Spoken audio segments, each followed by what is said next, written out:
I mean, it's the bottom of the ninth inning, right? Like, I feel like she should be any and everywhere, having these conversations. I truly don't know why she hasn't, done any interviews yet, because that's the only reason Donald Trump is still, sucking the air out of the headlines, because he keeps headlines going.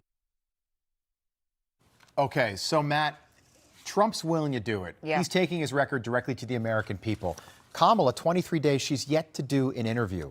Is the media going to let her get away with this for the next 85 days?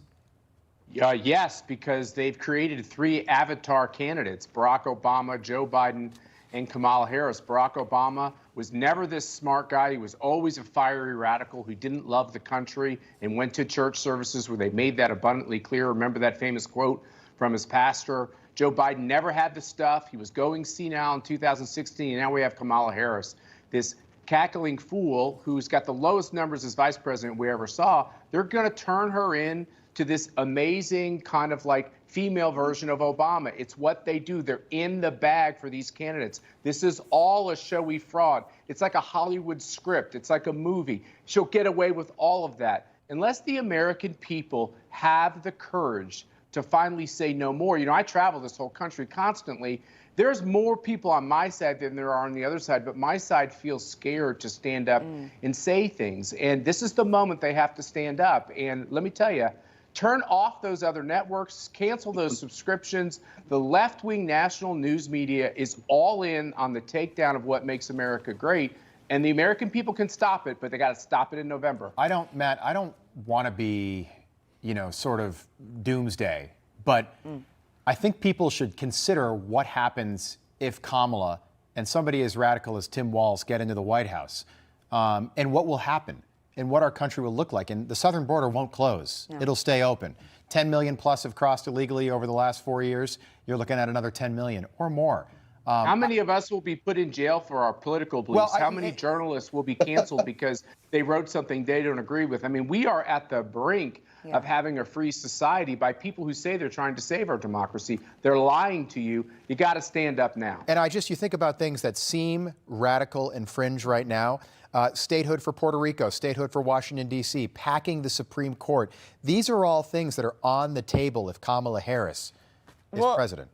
Our reporter Mike Carter went to a Kamala Harris rally a few days ago, and we showed that story yesterday, and he talked to people outside who, of course, are going to vote for Kamala and Walz in November, and he asked them, what policies do you like? Which policies do you support? What is it about her and him that are the reason why you're voting for them? And not one person could answer as to any policies, why they were voting. They had no idea. And that's what's scary, Rick, is they're going to vote either way. You don't have to be educated to go to the polls. It's not about their policy. It's about power. It's about keeping power. And this is exactly what the Dems are doing. They're doing anything and everything they can, whether it's a populist message from Kamala Harris or the liberal media covering up, for a dysfunctional president and Joe Biden. They will do anything and everything to keep power. And that's what Republicans have to understand. And as Matt said, this is a fight. This is a fight for our policies. This is a fight for our life, because America will drastically change if Kamala Harris and Tim Walz are elected. Yeah, that's why independent media I think it's always been important. We didn't have much of it until the last 15 20 years. But places like Newsmax and other resources, look, if you're a New York Times reader, that's phenomenal. But watch a little Newsmax. Consume just a little bit of independent media, so at least you're getting just a little bit more balance, as you consume information. Because if you just sit there and watch CBS, NBC, ABC, CNN, MSNBC, I could go on and on and on, but they all kind of preach the same message. They all show you the same thing, and it's basically and look at the cities they're in.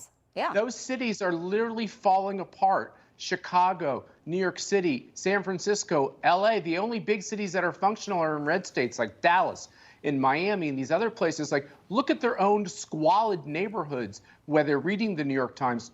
Look around the park. I mean, it's not working, folks. There's more poor, not less poor under socialism. There's more middle-class people who can't put food on the table and take care of their families than there were before the socialists took over. It's not working.